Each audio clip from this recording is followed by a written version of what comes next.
Hello student, पीके academic classes में आपका स्वागत है। मैं क्लास 10th का फिजिक्स वाला पोर्शन पढ़ा रहा हूं, जिसमें आपको 3 पार्ट मैंने पढ़ा चुका है। आज हमारा पार्ट है गोली दर्पण से संबंधित परिभाषाएं। तो जरा देखते हैं। जी हाँ, जैसा कि आपने इस चैप्टर में देखा है कि परावर्तन हम लोगों ने पढ़ लिया है। दर्पण का टॉपिक हम लोग स्टार्ट किए हैं, तो दर्पण का पार्ट हम पढ़ा रहे हैं। दर्पण में हम लोगों ने देखा था क्या क्या हमको पढ़ना था। दर्पण में मैंने देखा था कि उसके प्रकार में 2 प्रकार के, समतल दर्पण और गोलीय दर्पण। समतल दर्पण पढ़ लिए थे, गोलीय दर्पण का पोर्शन हम लोग पढ़ रहे थे। जी, गोलीय दर्पण को आप देख सकते हैं, इसको भी हम लोगों ने पढ़ लिया था। अब हमारा पार्ट था कि गोलीय दर्पण से संबंधित ये जो पार्ट आ रहे हैं, ये बिंदु क्या है, गोला क्या है, इनके रिस्पेक्ट में हम परिभाषा देखेंगे। तो हमारा अगला टॉपिक था गोलीय दर्पण से संबंधित कुछ परिभाषाएं। तो गोलीय दर्पण से संबंधित परिभाषाएं पहले देखते हैं। गोलीय दर्पण के लिए सबसे पहले हमने एक गोला बना लिया। ऐसे बन गया गोला। आपने क्या देखा था, जब गोला बनाएंगे तो कोई ना कोई यहाँ पर बिंदु बीच में होगा, तभी ना यहाँ पर बिंदु कंपास रख करके अपने आप इसको घुमाते हैं। तो ये देख सकते हैं आपका, यह मान लीजिए कोई बिंदु है, ओ बिंदु है, ठीक है। तो ओ बिंदु से यहाँ तक का जो दूरी होगा वही इसकी क्या कहलाती है, त्रिज्या कहलाती है। तो इसको हम क्या कहते हैं, त्रिज्या कहते हैं। ठीक, इसको क्या कहते हैं, केंद्र कहते हैं। ठीक है, ये हो गया केंद्र, ये हो गया आपका त्रिज्या। इस तरीके से आप देख सकते हैं, ये आपका केंद्र है और ये आपका त्रिज्या है। अब हम क्या करेंगे, अगर हम इसको काट दें, मान लीजिए यहाँ से हम काटेंगे ऐसे, यहाँ से तो काटा कहाँ, मान लीजिए यहाँ से मैंने काट दिया ऐसे। ठीक, तो जब काटेंगे इसको तो इसके 2 पार्ट हुए। यहाँ देखिए, काट करके मैं बाहर लेकर आ गया, ये देखिए मैंने काट दिया, ये काटा। तो आप देख रहे हैं कि जहाँ काटा इसका नाम M1 दे दिया, इसका नाम M2 दे दिया, क्योंकि मिरर है, ये इसका एक इंड। तो यहाँ से यहाँ तक की जो इसका फैला हुआ मुंह है, इस मुंह को हम क्या कहते हैं, द्वारक कहते हैं। क्या कहते हैं, द्वारक कहते हैं। क्लियर? अच्छा, अब जरा ये जो हमने काट के लाया, इसको देखिए 2 तरीके से। तो भाई इसका कहीं ना कहीं केंद्र रहा होगा। तो हमने क्या देखा, अगर हम इस चीज को, कटे हुए पोर्शन को, जैसे देखिए ये कटा हुआ, मैंने यहाँ से बोला ना, ये यहाँ से इस पोर्शन को लेकर का, ये तो देखिए ये कटा हुआ पोर्शन अगर यहाँ से लेकर के इसको, क्योंकि ये इसका क्या है, ये केंद्र ओ है और ये वाला पोर्शन हमने कट करके लाया है। तो इसमें 2 तरीके से, अगर बाहर से हम ऐसे कलई कर देते हैं, इसको ऐसे बाहर से कलई कर देते हैं, तो इसे कहते हैं अवतल दर्पण। कौन सा दर्पण, अवतल दर्पण। और इसी पोर्शन को मैं यहाँ पर फिर से बना दे रहा हूँ, थोड़ा सा अलग दिखने के लिए। ये मान लीजिए यही कटा हुआ पोर्शन था ना ये, और यहाँ से ये इसका क्या था, वो था। आपने क्या देखा, अगर इसको हम अंदर से कलई ऐसे करेंगे, अंदर से कलई करेंगे, तो ये क्या कहलाता था आपका, ये उत्तल कहलाता था। क्या कहलाता था, उत्तल। क्योंकि कलई करने पे, कलई किए हुए पार्ट पे यदि प्रकाश की किरण भेजेंगे तो यहाँ से चमकेगा नहीं, बल्कि इधर जिधर कलई नहीं किया है, देखिए आप इधर एक तरफ कलई नहीं किया गया, इधर ये परावर्तक तक, जब इस पे प्रकाश की किरण पड़ेगा तो चमकेगा, और चमकेगा टकरा करके वापस जाएगा ऐसे।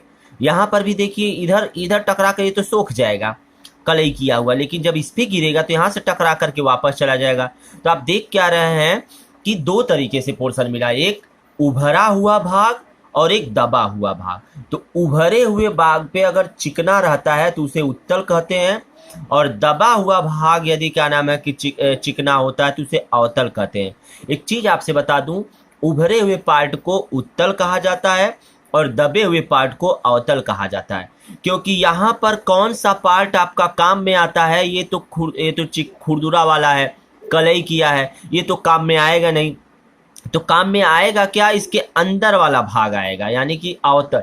तो दबा हुआ भाग आ रहा है, क्योंकि यही परावर्तक तल है, तो इसे अवतल कहते हैं। और इसमें देखिए अंदर वाला भाग तो काम आएगा नहीं, क्योंकि कलई किया गया, तो बाहर वाला भाग जो है यही चिकना है, तो इसे हम क्या कहते हैं, उत्तल कहते हैं। क्या कहेंगे, उत्तल कहेंगे। ठीक है, तो इस तरीके से आप पोर्शन को समझ गए हैं। थोड़ा सा अब इसे मैं साफ साफ फिर से बना रहा हूं।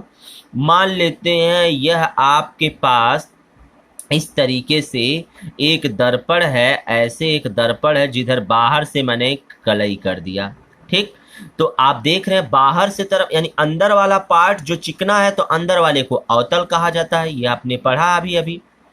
अब क्या करेंगे भाई, यहाँ ये गोला है कहीं ना कहीं, तो जरूर कहीं ना कहीं यहाँ पर केंद्र रहा होगा वो। तो यहाँ से इसके डिस्टेंस पे इसको और आगे बढ़ा दीजिए ऐसे, तो इसे ही हम क्या कहते हैं, मुख्य अक्ष कहते हैं। क्या कहते हैं, अक्ष। ये तो ऑलरेडी अक्ष है ही, तो क्योंकि इसी के सहारे ये रुका हुआ है इसलिए ये मुख्य अक्ष कहलाता है। क्लियर हो गया बात। यही चीज अगर हम इस तरीके के दर्पण के लिए देखते हैं, मान लीजिए जो अंदर की तरफ ऐसे किया गया है, बाहर का पार्ट जो है चिकना है, तो यहाँ पर भी कहीं ना कहीं केंद्र होगा, यहाँ पर भी कहीं ना कहीं यहाँ पर ओ होगा, तो यहाँ से यहाँ तक के डिस्टेंस को आगे बढ़ाएंगे तो ये देखिए ऐसे बढ़ाएंगे, तो ये जो रेखा है, सीधी रेखा, इसे क्या कहते हैं, मुख्य अक्ष कहते हैं। क्लियर हो गया बात ये। और यह अक्ष जहां इसको जाकर के काटता है, इस बिंदु को कहते हैं ध्रुव। क्या कहते हैं, ध्रुव, जिसे हम पी से लिखते हैं। यहां भी देखिए काट रहा है, जिसे क्या कहेंगे, पी, यानी कि जिसे हम क्या कहेंगे, ध्रुव कहेंगे। तो ये तो उत्तल है।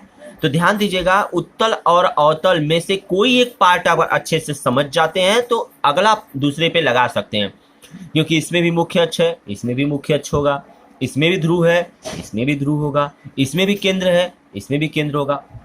इस केंद्र का एक नाम देते हैं, क्योंकि ये क्या है, आपका टेढ़ा मेढ़ा, आप इसे क्या कहते हैं, रेखा, और इसे क्या कहते हैं, वक्र, यानी कर्व कहते हैं। क्या कहा जाता है, वक्र कहा जाता है। तिरछा जो है, जो वक्राकार हो, तो इसका मतलब ये वक्र है और ये वक्र का केंद्र है, इसलिए इसको नाम देते हैं वक्रता केंद्र। क्या नाम देते हैं, वक्रता केंद्र। तो यहां भी देख सकते हैं वक्रता केंद्र, इसको भी कहेंगे। तो तीन चीज, वक्रता केंद्र, ध्रुव और ये मुख्य अक्ष। एक चीज और, यहां से यहां तक आप ये देखिए गोला है, तो गोले में केंद्र से यहां तक की दूरी को क्या कहते हैं, त्रिज्या कहते हैं।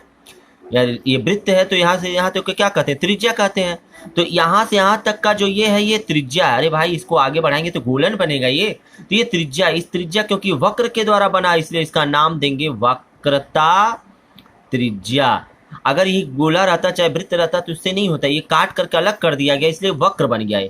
तो वक्रता त्रिज्या, तो चार पार्ट, वक्रता केंद्र, वक्रता त्रिज्या, ध्रुव और मुख्य अक्ष। वही चीज यहाँ भी, वक्रता केंद्र, वक्रता त्रिज्या, ध्रुव और मुख्य अक्ष।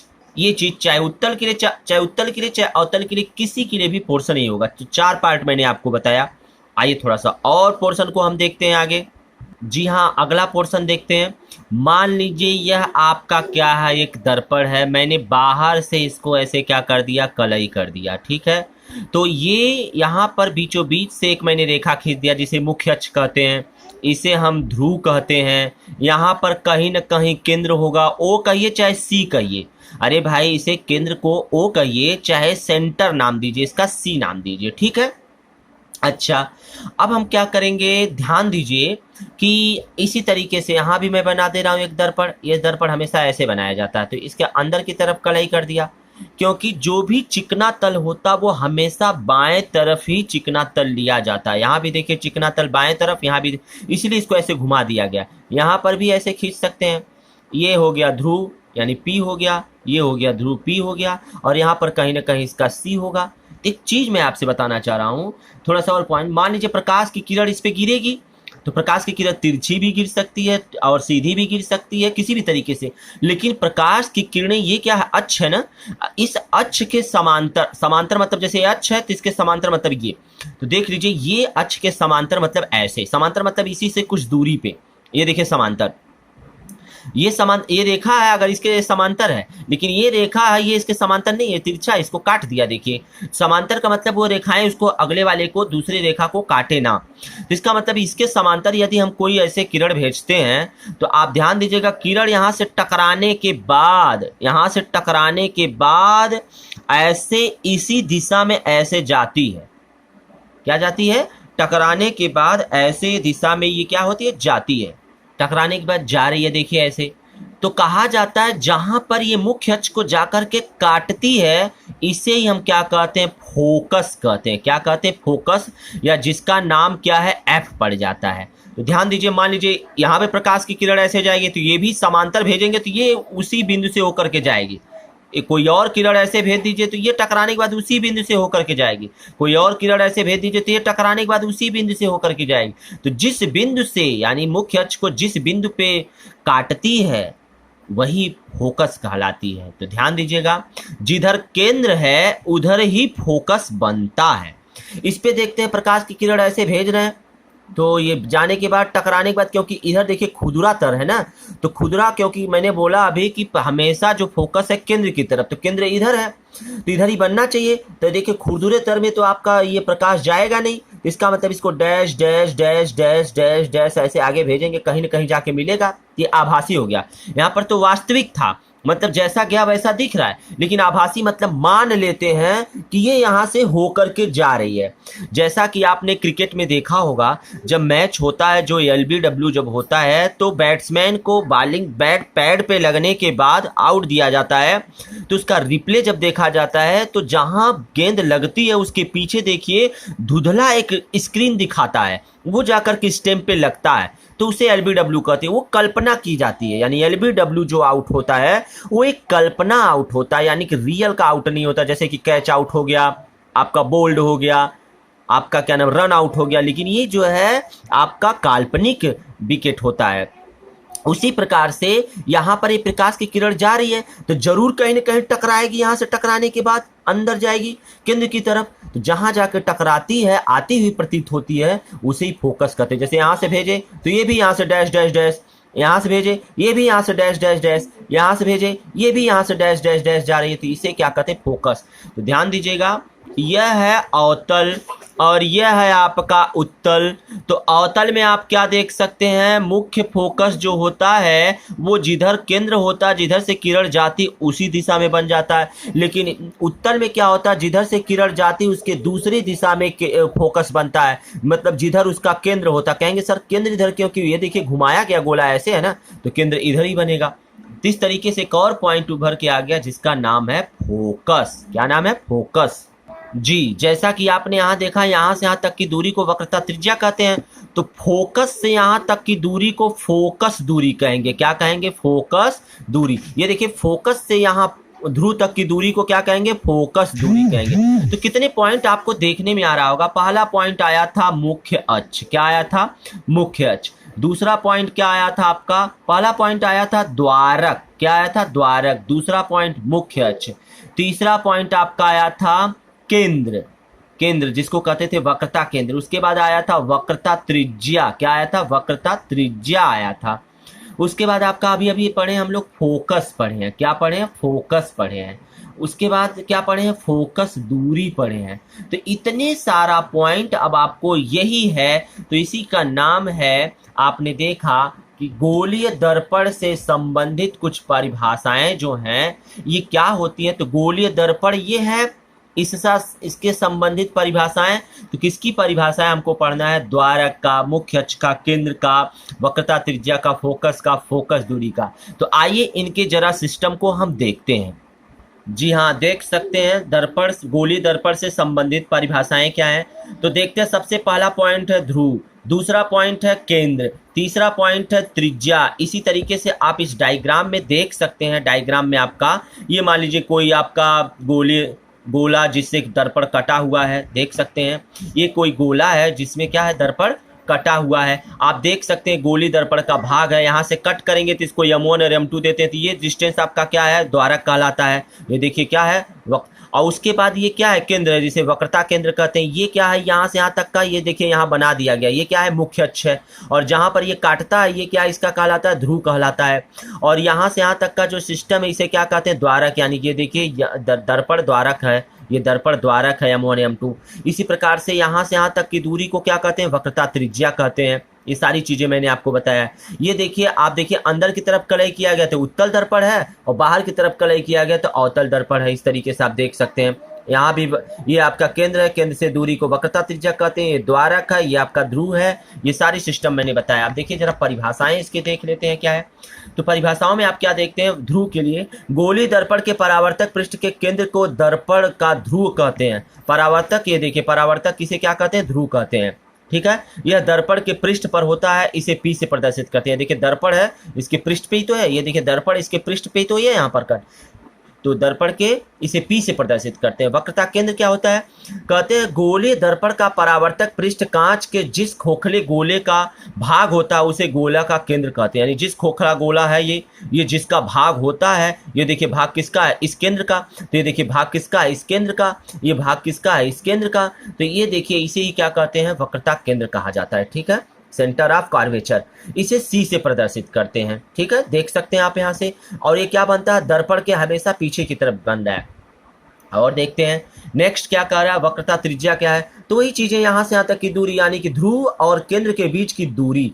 तो गोलीय दर्पण का परावर्तक पृष्ठ कांच के जिस खोखले गोले का भाग होता है जिसकी त्रिज्या गोलीय दर्पण की वक्रता त्रिज्या कहलाती है। सिंपल तरीके से यहाँ भी देख सकते हैं, ध्रुव और केंद्र के बीच की दूरी को वक्रता त्रिज्या कहते हैं। इसे कैपिटल आर से प्रदर्शित करते हैं। अगला क्या है, मुख्य अक्ष के रिस्पेक्ट में दिया है। तो मुख्य अक्ष आप देख सकते हैं प्रिंसिपल ऐसे, दर्पण के ध्रुव तथा वक्रता केंद्र को, ये देखिए वक्रता केंद्र है और ये देखिए ध्रुव है, इसको मिलाने वाली जो रेखा होती है उसे ही क्या कहते हैं, दर्पण की मुख्य अक्ष या प्रिंसिपल एक्सिस कहते हैं। इसे पीसी से, देखिए पीसी से प्रदर्शित करते हैं। ठीक है, मुख्य फोकस क्या होता है, अभी मैंने बताया गोली दर्पण के मुख्य अक्ष के समांतर, मान लीजिए गोली दर्पण है, इसके मुख्य अक्ष के समांतर आपतित प्रकाश की किरण दर्पण से परावर्तन के पश्चात मुख्य अक्ष के जिस बिंदु पर मिलती है, जिस बिंदु पे अभी मैंने बताया ना, यहाँ से किरण भेजिए जहां पर मिलती हुई प्रतीत, यहाँ से भेजिए जहां पर मिलती हुई प्रतीत होती है, यही फोकस है। तो क्या कह रहा है, मुख्य फोकस प्रतीत होती है, आती हुई प्रतीत होती है, उस बिंदु को दर्पण का मुख्य फोकस कहते हैं, अर्थात इसे कैपिटल एफ से प्रदर्शित करते हैं। आइए जरा इसका डायग्राम देखते हैं। जी देख सकते हैं फोकस दूरी क्या है, देख लीजिए ये आपका क्या है, अवतल दर्पण है। इस तरीके से ये आपका क्या है, उत्तर। तो मैंने बताया ना, जिधर से प्रकाश की किरण समांतर जाती है ये प्रकाश की किरणें, तो ये कहीं ना कहीं जाकर टकरा करके मिलती हैं। देखिए कहीं ना कहीं टकरा के मिलेंगी, यहाँ भेजागा तो ये टकरा के मिलेंगी यहाँ। तो जहां टकराती हैं इसे क्या कहते हैं, फोकस कहते हैं। और ये देखिए केंद्र और ध्रुव के बीच में ही कहीं ना कहीं बनता है। तो कह रहा गोलीय दर्पण ध्रुव P तथा मुख्य फोकस F के बीच की दूरी दर्पण का फोकस दूरी कहलाती है। देख रहे हैं ना, और इसे क्या कहते हैं, PF से प्रदर्शित करते हैं। गोलीय दर्पण फोकस दूरी की दर्पण वक्रता त्रिज्या की आधी होती है। तो यहाँ से यहाँ तक की दूरी को क्या कहते हैं, R कहते हैं, वक्रता त्रिज्या। इसी की आधा कर देंगे तो फोकस दूरी। तो क्या पता चला कि वक्रता त्रिज्या के आधे को क्या कहते हैं, फोकस दूरी कहा जाता है, फोकस के रिस्पेक्ट में। तो आप ध्यान रख सकते हैं, फोकस दूरी को स्मॉल एफ से प्रदर्शित करते हैं। देख लीजिए एफ से, तो फोकस दूरी स्मॉल एफ बराबर वक्रता त्रिज्या बटे 2। तो वक्रता त्रिज्या को यहाँ से यहाँ तक की दूरी को क्या कहते हैं, आर कहते हैं। तो वक्रता त्रिज्या यानी आर बटे 2। तो सीधे लिख सकते हैं कि एफ बराबर आर बटे 2, यही आपका फार्मूला बनता है। या यहाँ से आर का मान निकालेंगे तो आर बराबर 2f हो जाएगा। क्या हो जाएगा, आर बराबर 2f, आर बराबर 2f, यानी कि 2 बार फोकस का गुणा कर देंगे आपस में तो हो जाएगा आर, यानी वक्रता त्रिज्या के बराबर हो जाएगा। इस फार्मूले पे हम लोग सवाल लगाएंगे। ठीक है, अगला हमारा पॉइंट कर रहा है, इसमें देख सकते हैं जब इस पे मैंने प्रकाश की किरण भेजा तो ये देखिए आती हुई प्रतीत हो रही है ना। देखिए यहाँ जैसे लग रहा है कि यहाँ से जाती हुई या आती हुई प्रतीत होती है। तो यहाँ पर तो आती हुई प्रतीत हो रहा है, और यहाँ पर जब प्रकाश की किरण जाती है तो यहाँ पर कोई देखे तो कहेगा ये तो जा रही है, देखिए। और यहाँ खड़ा हो जाए तो कहेंगे आ रही है। ये फोकस हो गया। ठीक है, फोकस तल क्या होता है, ये देखिए तल जहां पर है फोकस बिंदु वहीं पर एक तल खींच दीजिए तो क्या कहेंगे, गोलीय दर्पण के मुख्य अक्ष के लंबवत मुख्य फोकस के हल से जाने वाले दर्पण को क्या कहते हैं, फोकस तल कहते हैं। यानी कि मुख्य फोकस से होकर के जाने वाले दर्पण को क्या कहते हैं, फोकस तल कहते हैं। दर्पण का द्वारक क्या होता है, अपर्चर ऑफ मिरर क्या होता है, तो कहते हैं गोलीय दर्पण के परावर्तक तल के व्यास को दर्पण का द्वारक कहते हैं। परावर्तक तल के, यहाँ देखिए ये इसका व्यास है, ये देखिए है ना, यहाँ से यहाँ तक का, ये यहाँ से यहाँ तक का ये M1 और M2 ये इसका द्वारक है। याद रखिएगा M1 और M2 कितना मुंह खुल सकता है, इसको जितना दबाएंगे देखिए दबता चला जाएगा, मुंह छोटा होता चला जाएगा, जितना फैलाएंगे मुंह बड़ा होता चला जाएगा, यही इसका द्वारक कहलाता है। आइए कुछ एग्जाम्पल देखते हैं। आइए देखते हैं एग्जाम्पल क्या है। एक अवतल दर्पण का वक्रता त्रिज्या दिया है 50 सेंटीमीटर, अवतल दर्पण की फोकस दूरी, तो भाई त्रिज्या दिया है वक्रता त्रिज्या, और अवतल दर्पण के लिए है तो माइनस ही बनता है। ध्यान दीजिएगा, या एक आपको आगे चल करके चिन्ह परिपाटी पढ़ाया जाएगा तो उस चिन्ह परिपाटी में आपको देखेगा वक्रता त्रिज्या किसकी होती है, अवतल दर्पण के रिस्पेक्ट में माइनस होती है। तो यह बराबर आर बटे 2 होता है, मान रख दीजिए। तो यह बराबर -50 बटे 2 यानी -25 सेंटीमीटर। इसी प्रकार से उत्तल दर्पण का यदि फोकस दूरी दिया है यानी आर का मान दिया है, फोकस दूरी यानी एफ का मान दिया है, तो कह रहा है कि आर का मतलब बराबर आर बटे 2 से रखेंगे तो एफ के जगह पर क्या रख देंगे, 15, और यहाँ से जब गुणा करेंगे तो 15 दूनी 30 हो जाएगा। यहाँ देखिए आर बराबर 2f यानी 2 गुणे 15 यानी 30 सेंटीमीटर। इस प्रकार से आपने एग्जाम्पल देखा, ठीक है। अब हमारा अगला टॉपिक रहेगा गोलीय दर्पण द्वारा प्रतिबिंब कैसे बनता है, यानी गोलीय दर्पण द्वारा प्रतिबिंब कैसे बनता है, यानी कि गोलीय दर्पण का मतलब कि अवतल द्वारा और उत्तल द्वारा प्रतिबिंब कैसे प्राप्त होता है, ये हमारी अगली हेडिंग रहेगी। अगर ये वीडियो अच्छा लगा हो तो लाइक तथा शेयर जरूर करें, और साथ ही साथ अगर आप चैनल पे नए हो तो चैनल को सब्सक्राइब करना एकदम ना भूलें, और बेल आइकन तो एकदम दबाएं, क्योंकि नोटिफिकेशन आपको तभी मिल सकता है। धन्यवाद।